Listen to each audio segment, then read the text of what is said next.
Naghahanap ka ba ng affordable pero premium looking na wireless earbuds? Check this out. This is the Soundcore R50i NC. And first, let's talk about the design. Yung build quality niya, sobrang sturdy and very premium yung quality. And napakalinis ng design niya. Kung makikita nyo, sobrang linis. Walang mga pakalat-kalat na text around its body. And it's not just an ordinary charging case kasi phone stand din siya.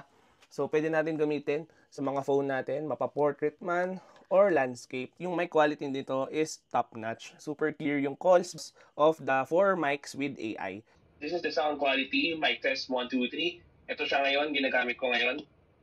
And as you can hear, syempre importante din yung sound quality, and for me, napakaganda ng audio nito, and the noise cancellation is very effective, and you can focus on your music, podcast, or you can study without distractions. You can tweak everything sa loob ng app. And kung gusto na mas mataas ang bass, you can adjust it, you can set your own preset, and pwede mo rin i-customize yung mga functions ng touch controls nito. So, it will give you the full control. And if you're interested in this one, I'll just put the link down below and follow for more.